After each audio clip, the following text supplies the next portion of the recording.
Aí, voltei. Eu voltei. Estava dando eco. Eu voltei em dupla agora. Eu voltei do lado dos Estados Unidos e do lado da União Soviética. Fui desligar o vídeo aqui, desliguei o outro. Bom, pessoal, então, o seguinte, vocês assistiram aí o vídeo, professor? Isso é professor de cursinho, sabe, para o Enem. Então, ele é bem bacana, bem divertido, né? E, claro, ele faz um resumão aí dos acontecimentos. Eu quis passar para vocês essa questão da Guerra Fria, porque nós temos que voltar depois a estudarmos a Primeira Guerra Mundial e a Segunda Guerra Mundial. E a Guerra Fria veio na sequência. Mas eu fiz questão de passar para vocês essa questão da Guerra Fria, para a gente ter um pouquinho de atualidade, se atualizar e se ligar no assunto, para a gente poder entender melhor depois também o porquê das guerras. Porque a gente fica pensando assim, mas por que guerra? Por que guerra mundial? Por que o mundo todo se envolve numa guerra? Sempre por trás de qualquer uma disputa, qualquer uma briga, tem algumas situações que levam a isso aí, né? Aí pode, desde uma briga de adolescente, aí sempre tem uma situação, né? Às vezes briga por causa da namorada, né? Por causa do namorado, ou por qualquer uma outra bobeira, que, na verdade, se for ver bem, não precisava ter brigado, mas a pessoa brigou, porque um se apresentou com um objetivo, outro se apresentou com outro, ou os dois se apresentaram com o mesmo objetivo, né? E aí cada um quer vencer e ninguém quer perder. E o jeito aquele jeito primitivo, né? Que a gente nunca perde, sempre tem lá no fundo, sempre tem aquele jeito primitivo aí de resolver as coisas na pancada, né? Na briga, na força, né? Quem tiver mais força vai vencer. Então, as guerras acontecem por causa disso. As pessoas têm uma visão, outro tem uma visão diferente, né? E cada um quer impor a sua visão e acaba que dá a guerra. Então, aconteceu a Primeira Guerra Mundial, o mundo achava que não estava bem dividido, que alguém estava se beneficiando economicamente mais do que os outros, e aí deu a guerra. E na Segunda Guerra Mundial, novamente. Né? Então, como você viu aí, quais são os fatores que são decisivos nessa questão de guerra, né? Na questão da Guerra Fria, nós vimos ali a questão política, porque o pensamento capitalista ele tem uma forma de política, ele é voltado para a democracia, né? Ou seja, um governo de todos, ou pelo menos um governo da maioria. Então, por isso que a gente, nos países democráticos, como é o caso do Brasil, a gente tem as eleições onde todo mundo participa. A maioria, né, grande maioria dos nossos eleitores, eles são meio que, assim, alienados. Eles não sabem bem por que eles participam de uma eleição. Porque se eles soubessem por que é que eles participam da eleição, eles não votariam em qualquer um, eles não votariam em pessoas sem saber o nome, né? Isso é provado que muita gente que vai votar hoje escolhe o candidato na hora que está indo para votar. Alguém dá um panfleto para ele, ou ele acha um panfleto no chão, alguma coisa assim, e aí ele pega aquele número e vota. Ele acha que se ele for lá e depositar na urna o voto dele, né, digitar lá o candidato, não importa qual o candidato, importa que ele vai lá, porque daí ele votou, ele fez a obrigação dele, ele não vai ser multado, e aí ele está tranquilo, ele precisa dessa atitude de ir lá na urna e votar. Mas ele não tem noção do que é que está para acontecer no país dele, ou no município dele, ou no estado dele, ele não tem noção nenhuma. Ele acha que qualquer um que entrar lá vai fazer a mesma coisa. E acaba que, se todo mundo pensar assim, vai acontecer isso mesmo. Qualquer um que entrar vai fazer a mesma coisa, porque quem entrar vai ser justamente aqueles que não deveriam ter entrado. E aí ele põe a culpa no político, porque o político é ladrão, porque é isso, porque é aquilo, porque não faz nada por ninguém. Mas se ele não lembra que ele que deixou aquele político entrar lá. Porque na democracia, assim, se você vota no cara, o cara ganha. Se você não vota, o cara não ganha. Então, se o cara ganhou, é porque teve mais voto do que o outro que perdeu. Isso é uma coisa muito óbvia. Mas as pessoas não têm muito essa noção, não. Não tem. Elas não sabem o que está envolvido por trás desse voto dele, que aparentemente não tem importância nenhuma. Né? Então, na democracia, ela dá, a democracia, o sistema democrático, ele dá às pessoas o mesmo direito. Por exemplo, você pega aí um chefão da VEG, né? Ele vai lá votar, ele tem um voto. Aí pega um peão da VEG, um empregado da VEG. Ele vai lá votar, ele também tem um voto. Aí fala, mas é só os ricos, só os capitalistas. Poxa, mas a VEG tem quantos capitalistas? Quantos ricos tem lá dentro? Meia dúzia? 10, 15, 20, 100? E quantos funcionários? Ah, tem 3, 4, 5 mil. Então, se todos os funcionários não quisessem colocar um capitalista lá, era só votar contra. Ia votar no outro. Aí iam ganhar a eleição de barbada, né? Mas as pessoas não têm muito essa noção. Mas o sistema capitalista, no caso, que defende muito essa questão da democracia, ele dá a todas as pessoas o direito de escolher. O pobre e o rico têm o direito de escolher. Já o sistema socialista, não dá. O sistema socialista, né?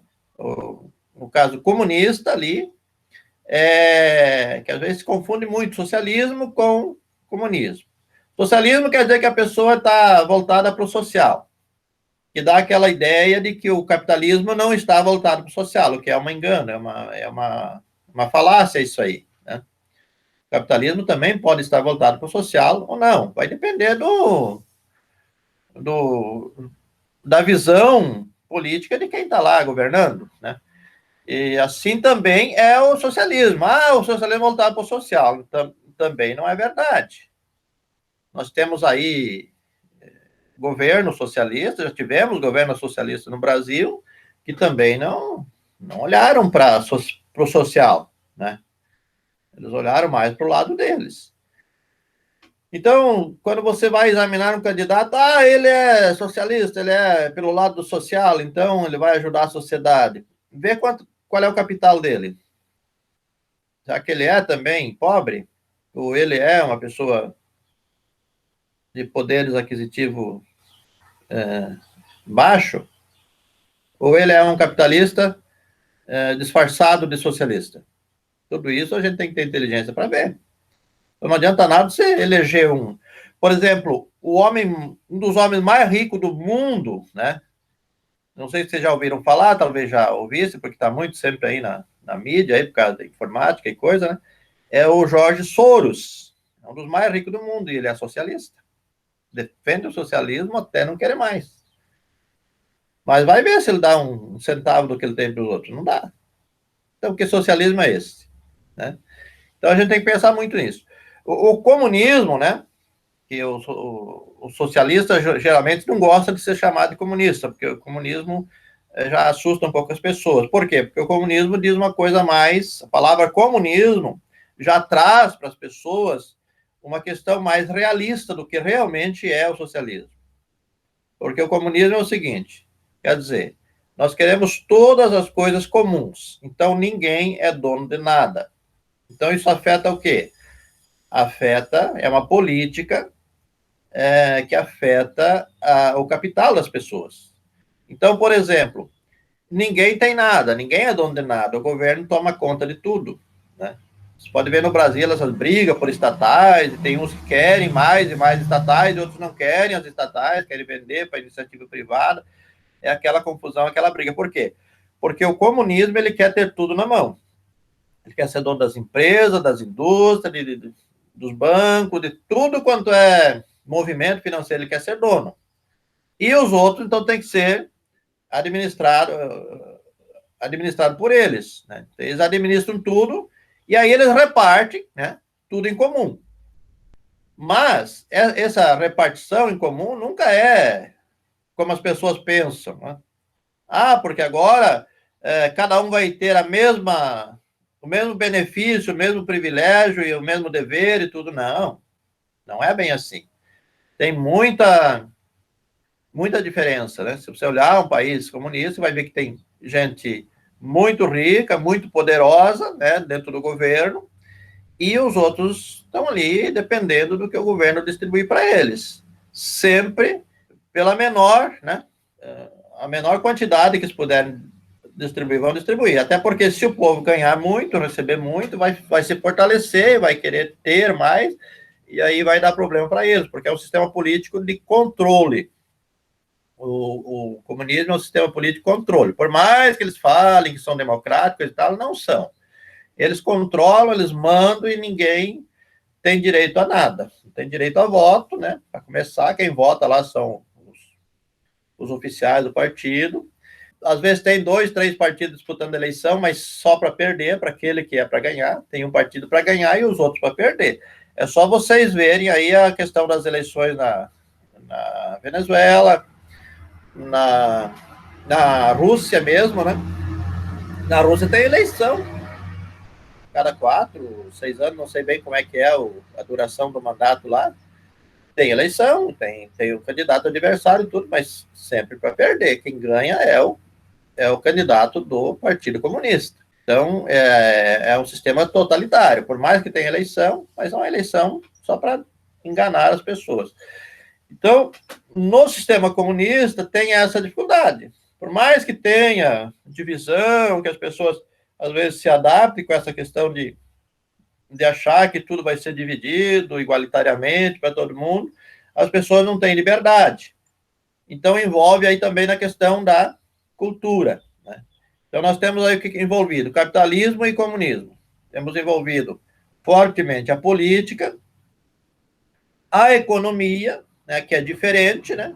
No capitalismo, a economia é de iniciativa livre, né? Cada um procura ganhar a sua parte, e quanto mais trabalha, quanto mais investe, quanto mais usa a inteligência, pode ficar mais rico. Alguns também ficam ricos roubando, né? Isso é um lado ruim, mas às vezes acontece, mas não é o certo. E do lado comunista, então, não tem isso. Não tem essa iniciativa privada, não. É o que o governo, é o que o Estado determina. Se o Estado dirigir bem e administrar bem, de repente até pode dar tudo certo. Mas é muito complicado. A história tem mostrado que não é bem assim. E as pessoas não têm liberdade, né? Não tem liberdade para votar, não tem liberdade para... Enfim, o que o governo determinar tem que fazer. Se o governo disser que pode fazer uma coisa, pode fazer. Se o governo disser que não pode, não pode. Não tem. No comunismo não tem a liberdade que nós temos aqui, por exemplo, no nosso Brasil, que é um sistema capitalista. Não adianta a pessoa dizer que tem, que não tem. A questão econômica, né, que vocês viram aí no vídeo, que a briga era grande, né, por causa da questão econômica,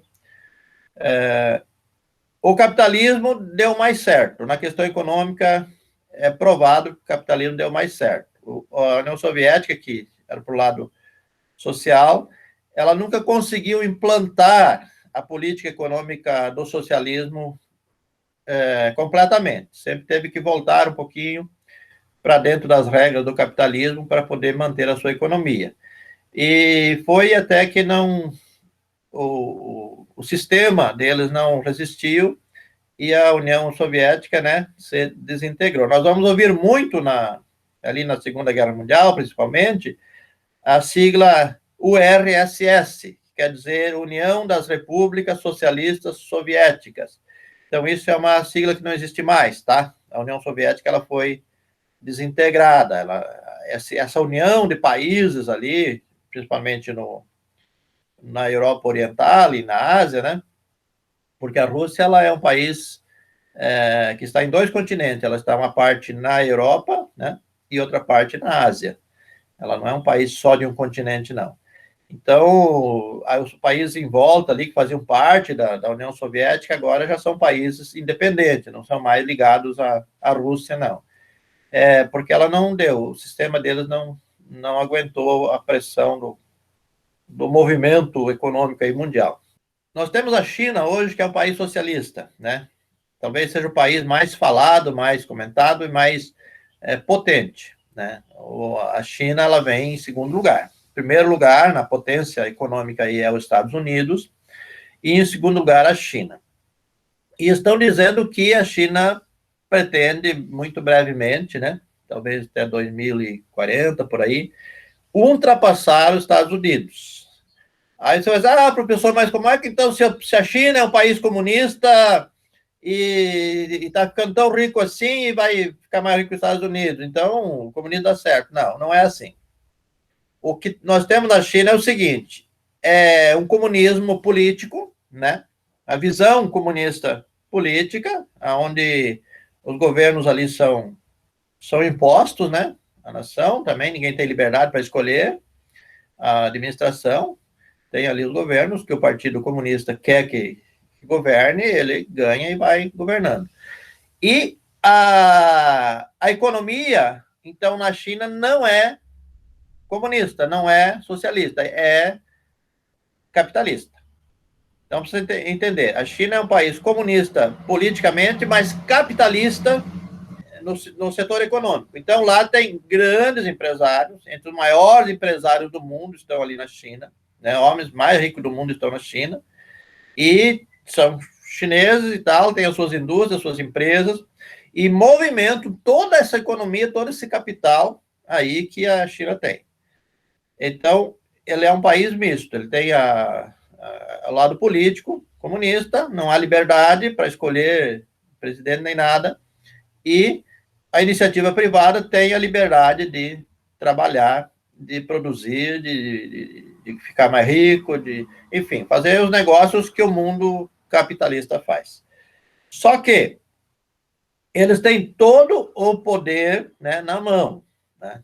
Isso é uma permissão que eles estão dando, porque eles chegaram à conclusão que se o governo tomar conta da economia, não dá certo. Já não deu certo na Rússia, já não deu certo em todos os outros lugares dos países comunistas, então eles não tomaram conta da economia, deixaram a economia livre como o modelo capitalista. Só que assim, o dia que eles acharem que eles têm poder já suficiente e que eles não precisam mais do sistema capitalista, eles vão e tomam a propriedade de todo mundo, né? Então, o camarada ele tem liberdade para fazer os seus negócios, para progredir, para, enfim, fazer qualquer coisa que um capitalista faz lá na China. Mas ele não pode falar mal do governo, ele não pode criticar o governo, ele não pode se manifestar de maneira nenhuma contra o governo. Se ele fizer qualquer coisinha, ele perde o capital dele. O governo vai lá e toma mesmo, e não tem quem defenda, tá? As pessoas não contam muito isso, não gostam de contar muito isso, né? Porque isso não é uma coisa legal, mas é o que acontece, não adianta, não tem outra situação. Não pode falar contra o governo, pode falar a favor, né? A favor pode falar, mas contra não. Então, são essas diferenças. Outra coisa é a questão cultural, né? O capitalismo, a cultura é mais livre, né? Até demais livre muitas vezes. A gente não gosta de muitas coisas, muitas liberdades que as pessoas têm, acaba ficando até ruim, mas pelo menos é livre. Os que não gostam também são livres para dizer que não gostaram. Já no país comunista, não, é controlado. A cultura é do jeito que o governo determinou, tem que seguir aquele movimento. Então, aí só coloquei para vocês algumas diferenças, né, entre o capitalismo e o comunismo. E na Guerra Fria, então, nós tínhamos essa briga aí, no capitalismo querendo mostrar ao mundo que era melhor, que o seu jeito de governar era melhor, e o socialismo querendo mostrar ao mundo também que o jeito deles era melhor. Mas por que a Europa estava, como é que se diz, muito destruída, né? E a União Soviética não, e os Estados Unidos não? Bom, os Estados Unidos fica no outro continente, então a guerra foi mundial, mas os alemães muito pouco, quase nada, conseguiram chegar nos Estados Unidos, porque era no outro continente, né? Bem difícil de chegar. E os Estados Unidos, então, foi lá para guerrear. Então, os Estados Unidos estava presente na Europa, na guerra, com seus tanques, com seus aviões e seus soldados, mas a Europa, né, no caso, o eixo ali, o Japão, a Itália e a Alemanha não conseguiam chegar para destruir os Estados Unidos. Então, os Estados Unidos ficou mais ou menos intacto enquanto a Europa foi destruída. E a União Soviética é a mesma coisa, né? Eles atacaram bastante lá e os contrários, né, o pessoal do lado do Hitler, aí não tiveram oportunidade muito de destruir as coisas ali na União Soviética. Então, a destruição mesmo de bombas e tudo foi na Europa, na Alemanha, na Inglaterra, na França, nesses países aí, né? E aí, então, terminou a guerra, a Alemanha foi totalmente anulada, né? Tanto é que eles dividiram a Alemanha em duas partes, né? Ficando uma parte com a União Soviética e uma parte com os capitalistas, né? No caso, os Estados Unidos da América e os europeus ali, a França e a Inglaterra, que comandavam a Alemanha Ocidental. E a Alemanha Oriental, então, quem comandava era a Rússia, né? Ali a União Soviética, comandada pela Rússia. Foi feito um muro, né? Aí para provar que o socialismo não dá liberdade para as pessoas, fizeram um muro em Berlim, separaram as pessoas. Quem era do capitalismo ficou para um lado do muro, e quem era do socialismo ficou para o outro lado.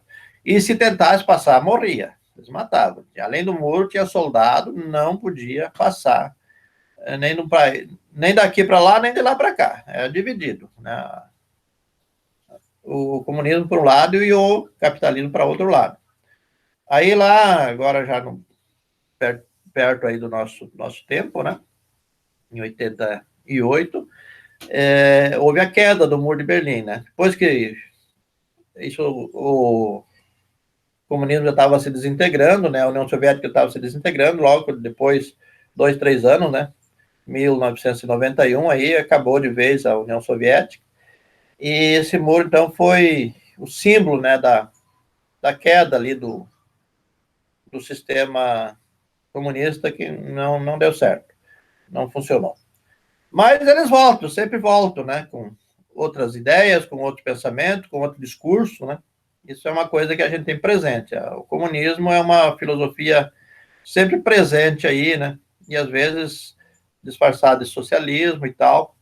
E é uma coisa para a gente ver, né? A gente ver, analisar, não entrar assim na conversa. Tem muita gente que se acha esperto, sabido, né? Professores, inclusive, que defende muito o socialismo. Claro, o discurso é muito bonito, né? Você já pensou você morar num país que não tem a diferença, que todo mundo tem a mesma escola, a mesma chance de estudar, a mesma chance de viver, o mesmo chance de ter um carro, ter uma casa, tudo igual? Isso é um sonho, né? Mas na realidade não acontece isso, nem no capitalismo e nem no comunismo. Pois a gente pode se aprofundar nisso aí. Beleza, pessoal?